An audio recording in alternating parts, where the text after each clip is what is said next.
Hello दोस्तों, स्वागत है आपका विद्या स्मार्ट कोचिंग क्लासेस में। मैं नरेंद्र कुमार। दोस्तों, आज के इस वीडियो में हम लोग पढ़ने वाले हैं उत्तल या अवतल दर्पण से प्रतिबिंब कैसे बनते हैं। जैसा कि आप देख सकते हैं, भौतिक विज्ञान, अवतल दर्पण, उत्तल दर्पण से प्रतिबिंब का बनना।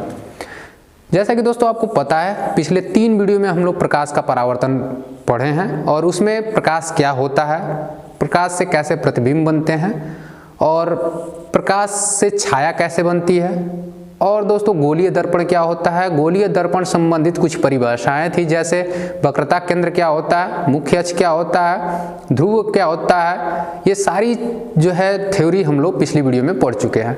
अगर वो 3 वीडियो आप नहीं देखे हैं तो इधर एक आई बटन मिलेगा, उससे जाकर के आप प्लेलिस्ट में सारी वीडियो देख सकते हैं, या डिस्क्रिप्शन बॉक्स में भी प्लेलिस्ट आपको दे दिया जाएगा। तो चलिए दोस्तों, आज का जो एक टॉपिक है, हम लोग उत्तल दर्पण और अवतल दर्पण से किस तरह के प्रतिबिंब बनते हैं, उनकी प्रकृति क्या होती है और उसकी स्थिति क्या होती है, इस तरह का जो है कि आज के इस वीडियो में होने वाला है।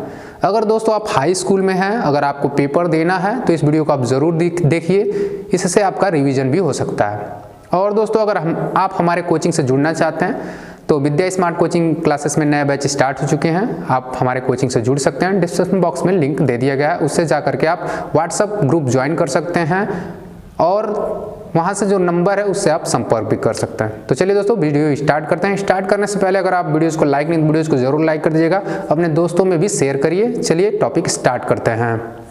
तो जैसा कि दोस्तों आप देख सकते हैं, पीछे जो कि आपके टॉपिक का नाम लिखा हुआ है, किसी अवतल दर्पण द्वारा प्रतिबिंब की विभिन्न स्थितियों के लिए बने प्रतिबिंब। एक जो है कि यहाँ पे आपको टेबल दिख रहा होगा, इस टेबल में आपको दिखाया गया है कि कहाँ कहाँ पे वस्तु रखेंगे और किस तरह के आपके प्रतिबिंब बनने वाले हैं। अब इन्हीं को हम लोग दोस्तों सिद्ध करके देखेंगे, एक एक पॉइंट लेंगे और एक एक पॉइंट से हम लोग देखेंगे कि क्या ये सही में इसी तरह इस टेबल को फॉलो हो रहा है कि नहीं। तो चलिए स्टार्ट करते हैं। सबसे पहले हम लोग दोस्तों वस्तु को अनंत पे रखेंगे, उसके बाद उसका प्रतिबिंब फोकस पे बनेगा कि नहीं बनेगा, ये सारा हम लोग यहाँ पे देखेंगे। तो चलिए सबसे पहले हम लोग दोस्तों यहाँ पे स्टार्ट करते हैं और देखते हैं प्रतिबिंब अवतल दर्पण से कैसे बनते हैं। आप देख सकते हैं अवतल दर्पण से 6 स्थितियां यहाँ पे लेंगे हम लोग। 6 स्थितियों में अवतल दर्पण का चित्र बनता है और उत्तल दर्पण का 2 स्थिति में बनता है। तो चलिए सबसे पहली स्थिति हम लोग यहाँ पे चेक करेंगे और देखेंगे कैसे प्रतिबिंब बन रहा है। जैसा कि एक टेबल है, इधर टेबल आपको दिखेगा और इधर आपको एक स्लाइड दिखेगी, जो एनिमेशन से हम लोग देखेंगे कि किस तरह के चित्र बनेंगे और कैसा इमेज बनेगा और इसकी स्थिति क्या होगी और उसका साइज क्या होगा और प्रकृति क्या होगी। तो चलिए स्टार्ट करते हैं। उससे पहले 2 या 3 टर्म है जिसको आप जान लीजिए। वास्तविक प्रतिबिंब कब बनता है, इसमें हम लोग वास्तविक प्रतिबिंब की बात करेंगे और आभासी की बात करेंगे। आभासी प्रतिबिंब और वास्तविक प्रतिबिंब की बात करेंगे। देखिए, वास्तविक प्रतिबिंब वो होता है जब प्रकाश की किरणें वास्तव में किसी बिंदु पर जब मिलती हैं तो उसे वास्तविक प्रतिबिंब कहा जाता है। जैसे अगर कोई दर्पण ले लीजिए, ये हमारा दर्पण है, इससे मान लीजिए मुख्य अक्ष के समांतर आ रही है, फोकस से जा रही है। ये नियम सभी को पता है क्योंकि हम बता चुके हैं पिछली वीडियो में। अगर आप नहीं जानते तो इस वीडियो को जाकर के देख लीजिए। अब यहाँ पे देखिए कोई भी किरण आ रही है, अगर मान लीजिए एक जो है कि किरण यहाँ से फिर फोकस से गई और फिर यहाँ मुख्य अक्ष के समांतर हुई, तो देखिए ये जो किरणें हैं कहीं ना कहीं वास्तविक रूप से मिल रही हैं। देखिए ये जो किरणें हैं कहीं ना कहीं वास्तविक रूप से मिल रही हैं। तो जो इस तरह की किरणें वास्तविक रूप में मिलती हैं तो इन्हें हम लोग वास्तविक प्रतिबिंब कहते हैं, जिसे अगर यहाँ पे कोई पर्दा लगा दिया जाए तो इस चित्र को प्राप्त किया जा सकता है। तो वास्तविक प्रतिबिंब को पर्दे पर प्राप्त किया जा सकता है। और वास्तविक प्रतिबिंब कैसे बनता है, इमेज से हम लोग देख लिए। अब देखेंगे आभासी प्रतिबिंब कैसे बनता है। आभासी प्रतिबिंब दोस्तों उत्तल दर्पण में बनता है। चलिए एक उत्तल दर्पण बना लेते हैं। ये हमारा उत्तल दर्पण है, ये कोई किरण आ रही है, जाहिर सी बात है मुख्य अक्ष के समांतर किरणें आ रही हैं, तो ये क्या होती हैं, टकरा करके इधर वापस चली जाएंगी, ये भी टकरा के वापस चली जाएगी, लेकिन ये कहीं ना कहीं प्रतीत होंगी इधर हमारा फोकस रहता है, ये हमारा P है और इधर हमारा C है। तो ये देखिए जब दोनों किरणें फैल रही हैं तो वास्तव में इधर तो कभी मिलेंगी नहीं, दर्पण के तरफ जिधर परावर्तक तल है उधर नहीं मिलेंगी, लेकिन जो कि पीछे मिलने के चांसेस हो सकते हैं जब इसको हम लोग डैश डैश कर करके आगे बढ़ाएंगे। देखिए इसको भी अगर डैश करके आगे बढ़ाते हैं तो ये किरणें यहाँ पे मिलती हैं, लेकिन वास्तव में इधर नहीं मिल रही हैं। तो इसलिए इधर आभास हो रहा है, यानी मिलने का आभास किया जा सकता है। इसलिए अगर दर्पण के पीछे बनता है तो ऐसे प्रतिबिंब को हम लोग आभासी प्रतिबिंब कहते हैं। ये दोनों टर्म आपको क्लियर हो गए। अब चलिए देखते हैं कैसे प्रतिबिंब बनेंगे। चलिए सबसे पहले दोस्तों देखते हैं यहाँ पे,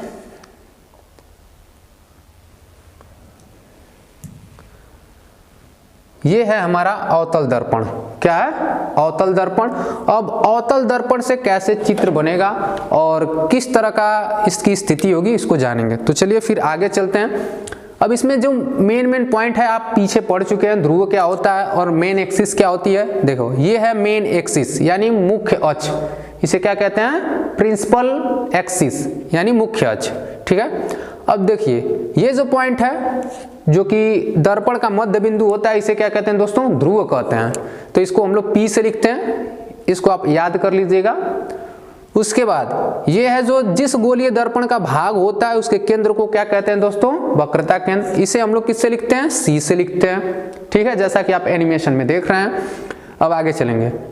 अब देखिए मुख्य अक्ष के समांतर आने वाली किरणें जिस बिंदु पे आकर के काटती हैं वो पॉइंट हमारा फोकस पॉइंट होता है। इसको हम लोग दोस्तों F से लिखते हैं। किससे लिखते हैं? F से। अब देखिए ये 3 या 4 जो कंडीशन है इसको आपको याद करना पड़ेगा। अब देखिए वस्तु को हम लोग को कहाँ रखना है? अनंत पे रखना है। तो अनंत तो दोस्तों बहुत ही दूर होगा, लेकिन हम लोग एक स्थिति मान करके कहीं वस्तु इसी बीच में अनंत में रख देंगे। तो चलिए हम लोग वस्तु रख देते हैं। जैसा कि आप देख सकते हैं ये हमारी वस्तु है, ये हमने यहाँ इसको रख दिया है। अब देखिए अब क्या करना है हमको। अब हमने 4 कंडीशन हम लोग पढ़े थे। 4 कंडीशन में क्या होती है? एक किरण जो है कि मुख्य अक्ष के समांतर आती है जो कि फोकस से होकर जाती है, और दोस्तों एक फोकस से किरण गुजारते हैं जो मुख्य अक्ष के समांतर हो जाती है। फिर उसके बाद वक्रता केंद्र से जाने वाली किरणें क्या होती हैं? वो वक्रता केंद्र से ही वापस लौट आती हैं। और एक और कंडीशन होती है जो कि ध्रुव पे तिरछी पड़ने वाली किरणें ध्रुव से तिरछी ही निकल जाती हैं। तो ये 4 कंडीशन आपको याद होने चाहिए, तभी किसी न किसी प्रतिबिंब को आप प्राप्त कर सकते हैं। और प्रतिबिंब दोस्तों ओनली 2 किरणों से ही बनाए जा सकते हैं या 3 किरणों से भी बन सकते हैं, लेकिन मोस्टली 2 किरणों से हम लोग चित्र को बनाते हैं। तो चलिए इसमें 2 किरण हम लोग यहाँ से गुजारेंगे। तो सबसे पहले दोस्तों एक मुख्य अक्ष के समांतर, ये मुख्य अक्ष है, इसी के समांतर एक किरण हम लोग गुजारेंगे। तो चलिए उसको गुजार देते हैं और यहाँ पे देखते हैं। चलिए ये जो है कि मुख्य अक्ष के एक समांतर किरण हमने गुजारा। अब ये नियम जो है कि पहला काम करेगा, मुख्य अक्ष के समांतर आने वाली किरणें कहां से होके जाती हैं? फोकस से होके जाती हैं। देखिए ये फोकस से होके गई है। अब देखिए एक और किरण गुजार देंगे, नीचे से ही गुजार देते हैं इसको भी मुख्य अक्ष के समांतर। चलिए मुख्य अक्ष के समांतर इसको भी गुजार दिया हमने। अब ये भी कहां से होके जाएगी दोस्तों? टकराने के बाद फोकस से होके जाएगी। ठीक है, और ये एक पॉइंट पे मिल रही है जो कि मुख्य एक्सिस पे ही मिल रहा है और F पे मिल रहा है। कहां मिल रहा है? F पे। तो अब यहां पे देखेंगे कि जब अनंत में वस्तु हमने रखा तो प्रतिबिंब की स्थिति क्या बनी। देखिए प्रतिबिंब कहां बना? फोकस पे बना। किस पे बना दोस्तों? फोकस पे बना।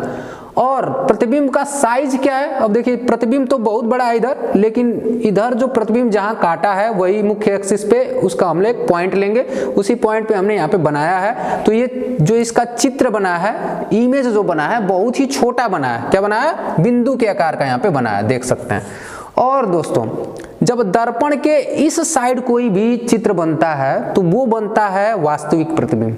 कैसा बनता है? वास्तविक प्रतिबिंब, क्योंकि किसी न किसी पॉइंट पे ये मिल रहा है। और मुख्य एक्सिस के जब नीचे कोई प्रतिबिंब बनता है तो वो बनता है उल्टा प्रतिबिंब। क्या बनता है? उल्टा। और मुख्य एक्सिस के ऊपर यानी मुख्य अक्ष के अगर ऊपर बनता है तो वो बनता है सीधा प्रतिबिंब। तो चलिए देख लेते हैं। तो ये इधर बना है तो उल्टा ही बना है, बिंदु के आकार का बना है। तो चलिए यहाँ पे देख लेते हैं बिंब की स्थिति क्या होगी अनंत पे रखने पे। देख सकते हैं फोकस पे बनेगा, अत्यधिक छोटा बिंदु साइज का, वास्तविक है उल्टा उसकी प्रकृति होगी। ठीक है, क्लियर हुआ यहाँ पे। और देखिए दोस्तों कोई भी वस्तु अगर हम लोग यहाँ पे रखेंगे, 2, 3 या 4 पॉइंट यहाँ पे ध्यान रखेंगे, कोई भी वस्तु रखेंगे तो वस्तु को हम लोग AB से डिनोट करेंगे। ठीक है, और इधर जो है कि ये वक्रता केंद्र हो गया, ये फोकस हो गया, ये मुख्य ध्रुव हो गया, सॉरी वो ध्रुव हो गया, और ये आपकी प्रिंसिपल एक्सिस हो गई। अब क्या करना है, जो चित्र बनता है उसको हम लोग A' B' से लिखते हैं, A' B'। ठीक है। तो जब ये उल्टा बनेगा तो उसको हम लोग बी डैश और ए डैश दे देंगे, क्योंकि बहुत ही छोटा बना है तो इसको हम लोग इसी तरह नामकरण कर देंगे। तो इस तरह का कुछ करेंगे हर एक चित्र में। चलिए अब अगले चित्र में चलते हैं, अगला देखते हैं अगले में क्या होने वाला है। चलिए दोस्तों, अब ये आगे जब आप देखेंगे तो ये दूसरी जो स्थिति हमको मिलेगी, दूसरी स्थिति में अब हम लोग यहाँ पे भी देखेंगे कि प्रतिबिंब कैसे बनेगा। तो आप देख सकते हैं फिर एक अवतल दर्पण हमारा आ गया।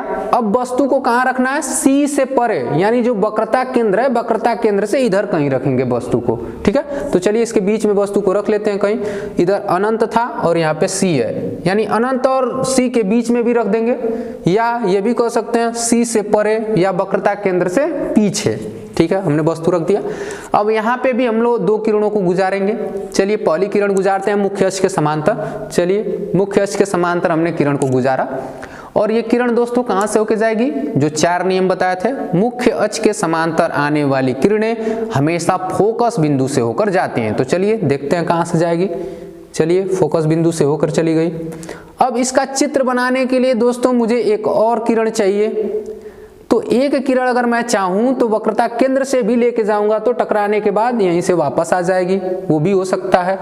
या एक किरण आप लेके जाइए कहाँ से, फोकस से, और फिर टकराने के बाद ये पुनः ही काटेगी, यानी एक ही बिंदु पे काटेंगे। तो मैं कोई एक ही पॉइंट ले लेता हूं। चलो हमने वक्रता केंद्र से इसको गुजार दिया। कहाँ से गुजारा किरण को, वक्रता केंद्र से। तो वक्रता केंद्र से जब यहाँ से टकराई फिर पुनः क्या हो गई, वापस लौट गई। जैसा कि आप चित्र में देख सकते हैं, यहाँ पे हम लोग वक्रता केंद्र से ये किरण आ रही है, फिर वहां से टकराने के बाद ये पुनः क्या हो गई, वापस लौट गई, ठीक है। अब देखिए ये जहां पे काटती हैं दोनों किरणें, दो किरणें जब वहां पे काटती हैं वही वस्तु का प्रतिबिंब बनता है। और एक मुख्य अक्ष पे कोई पॉइंट ढूंढते हैं जहां ये पे काटा रहता है, फिर इस तरह का तीर करके हम लोग मिला देते हैं, ठीक है। ये हमारा चित्र बनता है और चित्र की साइज बनती है। तो अब देखेंगे जब C से परे हमने रखा, यानी A और ये B वस्तु है, और चित्र जो बना, देखिए तीर इसका सीधा है लेकिन इसका तीर उल्टा है, यानी चित्र उल्टा बना। तो B डैश और A डैश, ठीक है। अब देखो यहां से देखेंगे C के परे जब हम कोई वस्तु रखते हैं तो F और C के बीच में, देखो ये F यहाँ है, C यहाँ है, उसके बीच में कहीं इमेज बना है आपका। ये इमेज आपका कहाँ बना है, F और C के बीच में बना है, देख सकते हैं। और देखो वस्तु इतना बड़ा है, क्या है, वस्तु इतना बड़ा है लेकिन इमेज कितना बड़ा बना है, छोटा सा इमेज बना है, तो उसकी साइज क्या होगी, छोटा होगा। और देखिए पूछा जाए कि वास्तविक बनेगा कि उल्टा बना है कि सीधा बनाएगा, इसको कैसे चेक करेंगे। देखिए मुख्य एक्सिस के नीचे बना है तो जाहिर सी बात है उल्टा बना हुआ है, और दर्पण के इस साइड बना है यानी कहीं ना कहीं बिंदु पे मिला हुआ है तो वास्तविक प्रतिबिंब है। तो कैसा है, वास्तविक तथा उल्टा है। कैसा है, वास्तविक तथा उल्टा है। तो ये आप देख सकते हैं जब C से परे कोई वस्तु रखेंगे तो उसका इमेज C और F या F और C के बीच में बनेगा और उल्टा बनेगा और वास्तविक बनेगा। क्लियर है दोस्तों। अगर दोस्तों वीडियो अच्छी लग रही है तो वीडियो को जरूर आप लाइक कर दीजिएगा, अपने दोस्तों में भी शेयर करिएगा। और अगर हमारे आसपास के आप हैं, अगर हमारे कोचिंग से जुड़ना चाहते हैं तो जरूर आकर के संपर्क करिए। मलकीनाथपुर, बरही, मर्दा और गाजीपुर, जो है कि ये हमारा पता है।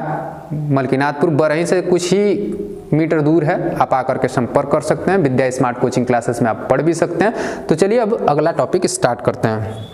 इसी का देखेंगे दूसरा, जो कि C हो गया। आप C पर रख करके वस्तु को देखेंगे।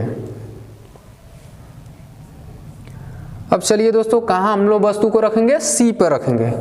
तो चलिए हमारा अवतल दर्पण है और ये मुख्य एक्सिस है, ये हमारा ध्रुव है और ये हमारा वक्रता केंद्र है और ये हमारा फोकस पॉइंट है। इसका नामकरण आप लोग जानते हैं, उसको P से, इसको F से और उसको C से लिखते हैं। लास्ट में हम लोग इसका नामकरण भी कर देंगे। अब देखो, अब वस्तु को हमने कहाँ रखा, सबसे पहले अनंत पे हमने वस्तु को रखा, फिर उसके बाद C से थोड़ा सा नजदीक रखा, उसके बाद अब एक स्थिति आएगी, अब इसको उठा करके C पे रखेंगे। वस्तु अब हमारी कहाँ खड़ी रहेगी, C पे रहेगी, तब प्रतिबिंब कैसा बनेगा ये देखना है हमको। तो चलिए C पे रख देते हैं। वस्तु हमने C पे रख दिया दोस्तों।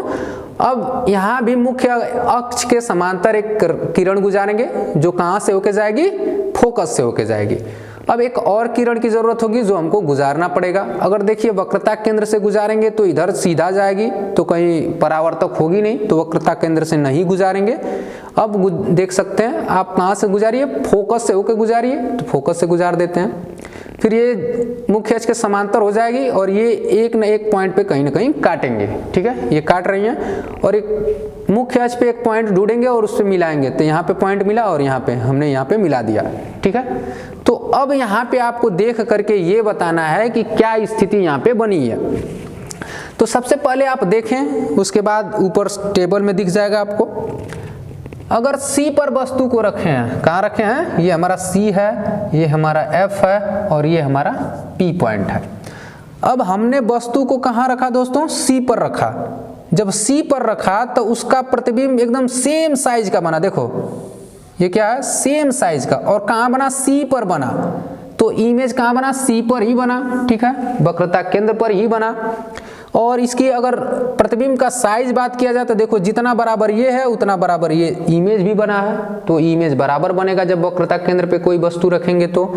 और प्रतिबिंब का साइज आप देख सकते हैं बराबर है। प्रतिबिंब की प्रकृति क्या है, प्रकृति देखो उल्टा बना है, तीर ऊपर है, इसका तीर नीचे है, तो जाहिर सी बात है जब इसके नीचे बना है तो उल्टा बना है, और ये कहीं ना कहीं एक पॉइंट पे मिल रहे हैं तो वास्तविक प्रतिबिंब बना है, ठीक है दोस्तों, आप देख सकते हैं। चलिए टेबल में देख लेते हैं कैसा बना है।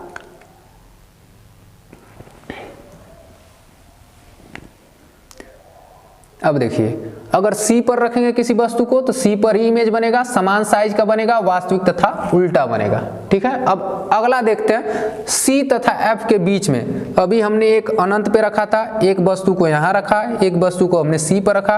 अब वस्तु को C और F के कहीं बीच में रखेंगे तब देखेंगे कैसा प्रतिबिंब बनेगा। तो चलो देखते हैं। फिर हमारा ये अवतल दर्पण है, ये हमारा मेन एक्सिस है, ये हमारा वक्रता केंद्र है और ये हमारा फोकस बिंदु है, और ये इसके बीच में हम वस्तु को रख रहे हैं। और देखो ये जो बीच में वस्तु रखे, फिर मुख्य अक्ष के समांतर एक किरण डालेंगे और एक किरण टकरा करके कहाँ से जाएगी, फोकस से होके जाएगी, गई, ठीक है। अब एक और किरण की आवश्यकता होगी, चलो देख लेते हैं। अब एक किरण जो है यहाँ से हम लोग वक्रता केंद्र से भी गुजार सकते हैं, तो यहाँ से जब गुजारेंगे तो ये किरण जा करके वहां से टकराएगी, फिर वह टकरा करके पुनः इधर आ जाएगी, ठीक है। तो चलो देख लेते हैं। देखो वक्रता केंद्र से एक किरण गई, फिर टकरा करके पुनः वापस आई और एक बिंदु पर यहाँ पे काटी हुई है। कहाँ काटा इसने, एक यहाँ एक आपको पॉइंट मिल गया, यहाँ पे एक काट दिया। अब यहीं पे जो दो किरणें जहाँ काटेंगी वहीं पे आपका इमेज बनेगा। अब देखते हैं इमेज कैसे बन रहा है। चलो इमेज भी बन गया।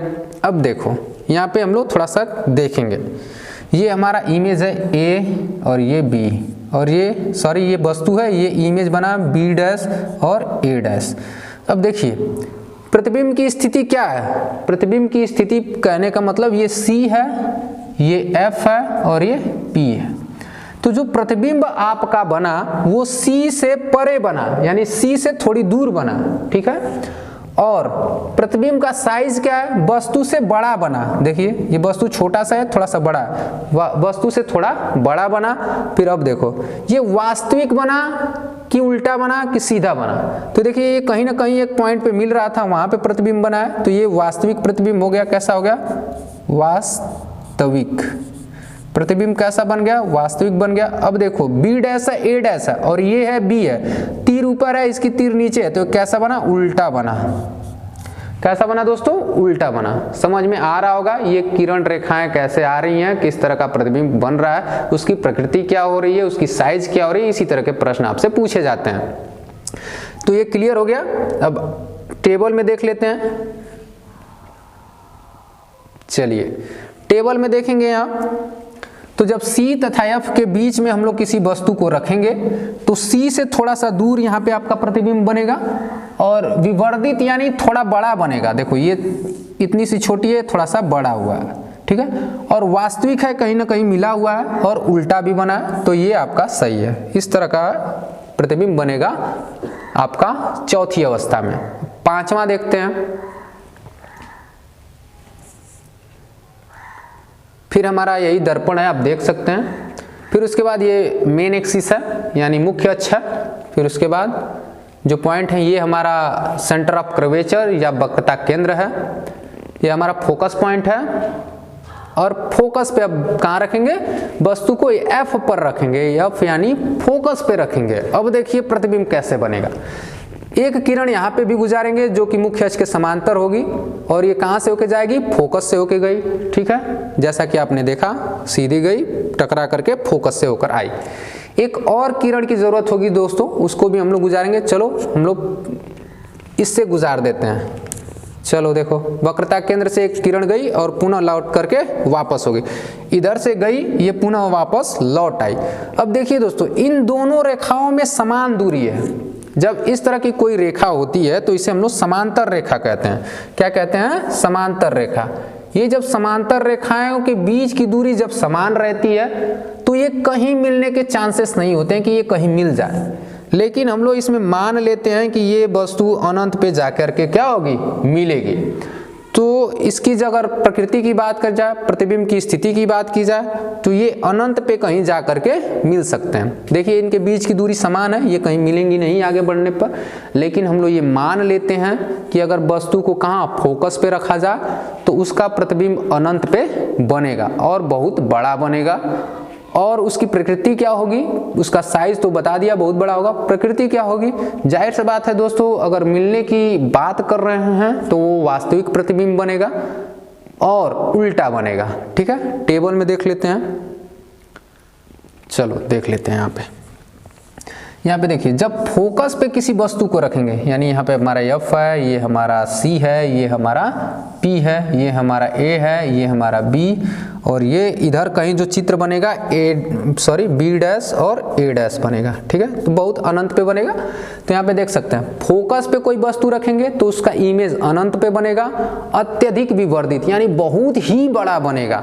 अनंत दोस्तों पता नहीं अनंत कहाँ बनेगा, कितना बड़ा बनेगा कोई क्लियर नहीं है, लेकिन बहुत ही बड़ा बन सकता है। अब देखिए, लेकिन प्रकृति कैसी होनी चाहिए, वास्तविक तथा उल्टा होगा। ठीक है, अब चलते हैं जो कि लास्ट स्थिति है। हमने वस्तु को एक को अनंत पे रखा, एक को C से परे रखा, एक को C पर रखा, एक को C और F के बीच में रखा, फिर अभी हमने जो है फोकस पे रख के देखा। अब पॉइंट हमारा बचता है P तथा F के बीच में, यानी फोकस बिंदु और ध्रुव के बीच में अगर कहीं हम वस्तु को रख दें तो उसका प्रतिबिंब दोस्तों कैसे बनेगा, देखते हैं। चलिए देखिए दोस्तों, जो आपके एग्जाम में पूछा जाता है ये कंडीशन ज़्यादा पूछी जाती है। आपसे पूछता है कि अवतल दर्पण की प्रतिबिंब को आवर्धित और आभासी बनाने के लिए वस्तु को कहाँ रखना पड़ेगा। इस तरह का क्वेश्चन आपसे घुमा करके पूछता है, क्योंकि आपको पता है कि अवतल दर्पण में जितनी सारी स्थितियां हैं, 5 स्थिति में वास्तविक और उल्टा प्रतिबिंब बनता है। लेकिन जो इसकी छठी स्थिति होती है, जब हम लोग ध्रुव और F के बीच में अगर किसी वस्तु को रखते हैं तो वो वस्तु क्या होता है, आभासी प्रतिबिंब बनाता है। वस्तु का आभासी प्रतिबिंब बनता है, इसी कारण इससे प्रश्न बनते हैं। तो चलिए इसको भी देख लेते हैं कैसे आभासी प्रतिबिंब बनेगा। फिर हमारा ये दर्पण है, अवतल दर्पण, और ये हमारा मेन एक्सिस है, और ये हमारा वक्रता केंद्र है, आप जानते ही हैं, और ये हमारा फोकस पॉइंट है, और ये इसके बीच में, ध्रुव के बीच में हमने इस वस्तु को रख दिया है। ठीक है, यहाँ से भी दोस्तों हम लोग जो 2 कामें कर रहे थे, 2 या 3, यहाँ पे जितनी किरण आपको गुजारनी है यहाँ से हम लोग गुजारेंगे। तो चलिए देखते हैं। एक जो है कि मेन एक्सिस से गुजारेंगे। ठीक है, मेन एक्सिस से गुजर जाने के बाद जाहिर सी बात ये कहाँ से होके जाएगी, फोकस से होके जाएगी। ठीक है, अब एक और किरण गुजारते हैं जो कि वक्रता केंद्र से होके गई। एक और किरण हम लोग तिरछी ले लेते हैं, जो ध्रुव से तिरछी, तो जाहिर सी बात है तिरछी ही जाएगी। चलो तिरछी ही गई। अब देखो, इन एक किरण, 2 किरण और तीसरी किरण, 3 किरणें हो गई दोस्तों यहाँ पे। अब इन तीनों किरणों को अगर आगे बढ़ाया जाए तो क्या जा करके वापस में कहीं मिलेंगी, नहीं मिलेंगी। अगर देखो, अगर इस तरह से कोई, ये मान लो हमारा रिमोट है और ये है, अगर इसको आगे इस तरह बढ़ाया जाए तो ये फैलती जाएंगी, ये आपस में कभी मिलेंगी नहीं। लेकिन अगर इसी को धीरे धीरे अगर आगे बढ़ा दिया जाए तो ये आपस में जाकर के मिल जाएंगी। उसी प्रकार जब आप इन किरणों को देखेंगे तो इधर जो है कि दर्पण के साइड में जो है इधर बढ़ती दूरी बढ़ रही है, तो इधर मिलने के चांस नहीं है। तो हम लोग क्या करेंगे, दर्पण के उस साइड धीरे धीरे डैश करके मिलाने का प्रयास करेंगे और देखेंगे ये कहाँ पे मिल रही हैं। तो चलिए देखते हैं। देखिए हमने ध्रुव वाली को डैश डैश करके आगे बढ़ाया, फिर उसके बाद वक्रता केंद्र वाले को डैश डैश करके आगे बढ़ाया, फिर ये जो है कि फोकस से जो जा रही थी उसको भी हमने डैश करके आगे बढ़ाया। अब देख रहे हैं कि ये किसी न किसी बिंदु पे आगे चल करके पीछे दर्पण के पीछे काट रही हैं। तो वहीं जहां पे काट रही है वही हमारा इमेज बनेगा। देख सकते हैं इमेज हमारा बन गया। अब देखिए दोस्तों, ये जो इमेज बना है वो आभास हो रहा है, ओनली आपको आभास होगा कि इमेज बन रहा है, आप उसे पर्दे पर देख नहीं सकते हैं। ठीक है, तो आप देख सकते हैं जब दर्पण के उस साइड यानी उल्टा साइड जब इमेज बनता है तो वो आभासी इमेज बनता है।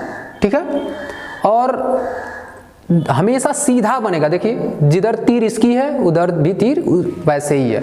लेकिन अगर आप बात करें प्रतिबिंब की स्थिति की, तो यहाँ पे प्रतिबिंब की स्थिति क्या बन रही है। देखिए ये वस्तु हमारा क्या है, P और F के बीच में जब हम लोग रखे हैं ये कैसी स्थिति बन रही है इसको देखेंगे। प्रतिबिंब की स्थिति की बात करें, अभी देख लेते हैं, पेन चेंज कर लेते हैं।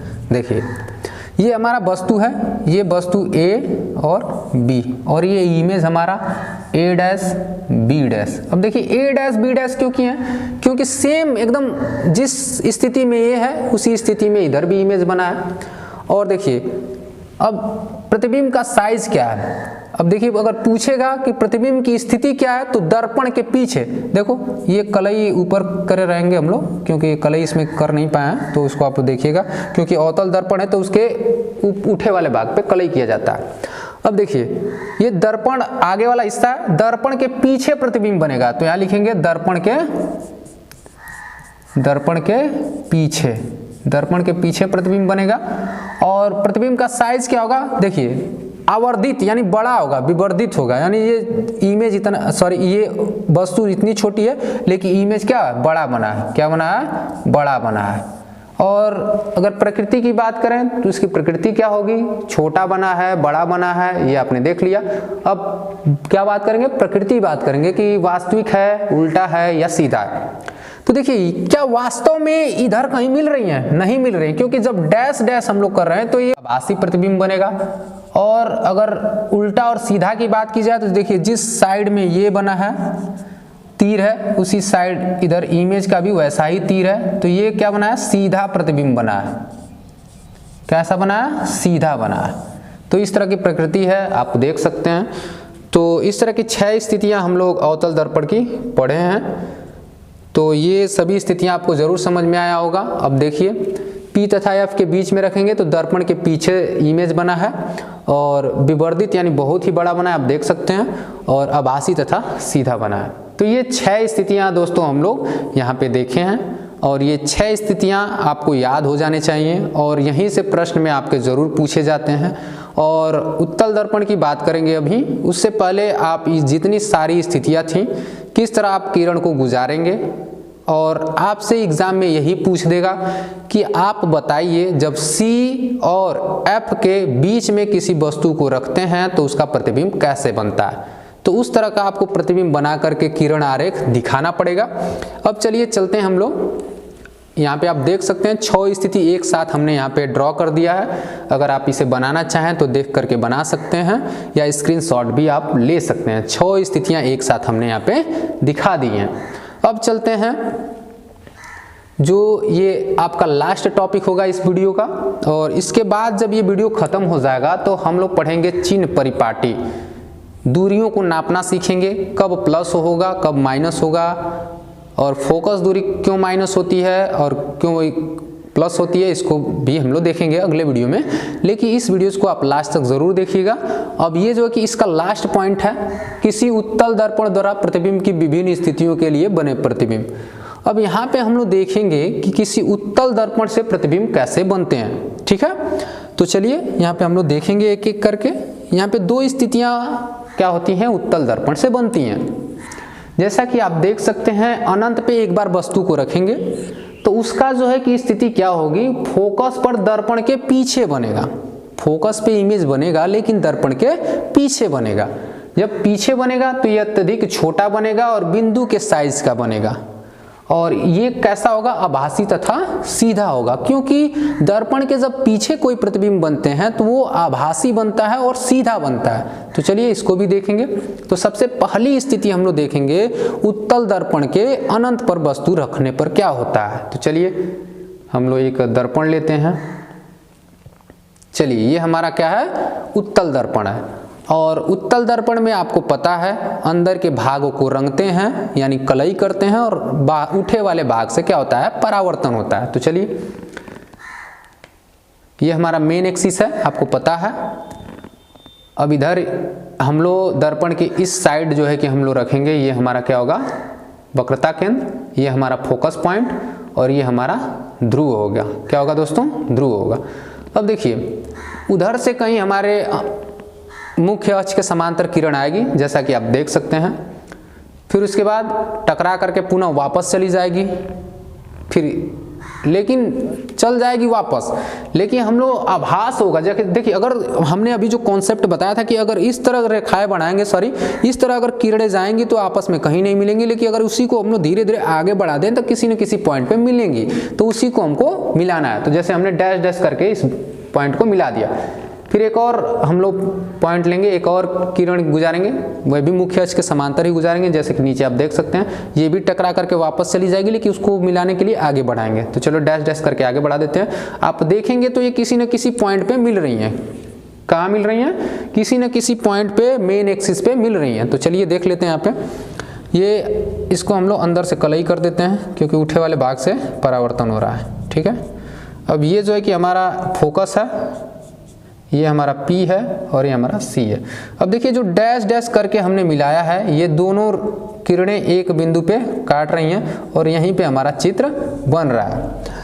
अब जब हमारा चित्र बन रहा है तो उसकी प्रतिबिंब की स्थिति क्या होगी, फोकस पर दर्पण के पीछे। देखो फोकस पे ही बना है लेकिन दर्पण के पीछे इमेज बना है। कहाँ इमेज बना है, दर्पण के पीछे बना है और अत्यधिक छोटा बना है। अगर साइज की बात की जाए तो अत्यधिक छोटा बना है, बिंदु के साइज का। देख सकते हैं यहाँ पे बिंदु के साइज का बना हुआ है और आभासी तथा सीधा बना हुआ, क्योंकि दर्पण के जब पीछे बनेगा दोस्तों तो आभास करेंगे बस, तो ये आभासी प्रतिबिंब होगा और क्या होगा, सीधा होगा। ठीक है, अब आगे देखते हैं।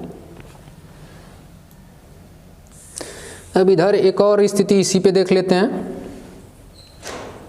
ये हमारा उत्तल दर्पण है और ये हमारा मेन एक्सिस है और ये हमारा फोकस पॉइंट है और ये हमारा क्या है, वक्रता केंद्र है और ये हमारा ध्रुव है। अब फिर इस पे भी हम लोग दोस्तों एक स्थिति लेंगे, क्या, अनंत तथा दर्पण के ध्रुव के बीच में। अब इधर हमारा क्या था, अनंत था। क्या था दोस्तों, अनंत। और ये हमारा क्या है, ध्रुव है। इसे P से लिखते हैं, इसे F से लिखते हैं, इसे C से लिखते हैं। अब जो है कि वस्तु को हम लोग कहाँ रखेंगे, ध्रुव और अनंत के बीच में कहीं भी रख देंगे। ठीक है, इधर रखेंगे। अब इससे भी एक किरण आएगी, वो टकराने के बाद वापस चली जाएगी, या एक जो है कि इधर फोकस से ही गुजार देंगे या वक्रता केंद्र से ही गुजारेंगे। तो चलिए हम लोग एनिमेशन से देखते हैं। चलिए पहले वस्तु को रखते हैं दोस्तों। वस्तु को कहाँ रखेंगे, P और अनंत के बीच में। चलिए हमने वस्तु यहाँ पे रख दिया। अब इससे मुख्य अक्ष के समांतर एक किरण गुजारेंगे जो टकराने के बाद वापस चली जाएगी, लेकिन उसको डैश डैश कर करके हम लोग आगे बढ़ा देंगे तो ये फोकस पे जाएगी, क्योंकि आपको पता है कि मुख्य अक्ष के समांतर आने वाली किरणें फोकस से होके जाती हैं, लेकिन वास्तव में नहीं जाएंगी। हम लोग बस आभास कराएंगे तो डैश डैश करके यहाँ पे दिखाएंगे। अब चलिए एक और किरण की जरूरत होगी, तो एक किरण हम यहाँ से गुजार देते हैं वक्रता केंद्र से। वक्रता केंद्र से गुजरने के बाद ये किरणें फिर पुनः इसी माध्यम में वापस लौट आती हैं, तो हमने इसको डैश डैश करके क्या कर दिया, आगे बढ़ा दिया। और ये जो कि मुख्य अक्ष के समांतर जो किरणें फोकस से होकर जा रही थी एक पॉइंट पे काटेंगी, और वक्रता केंद्र से जो होकर लौट रही थी ये दोनों एक ही पॉइंट पे काट रही हैं।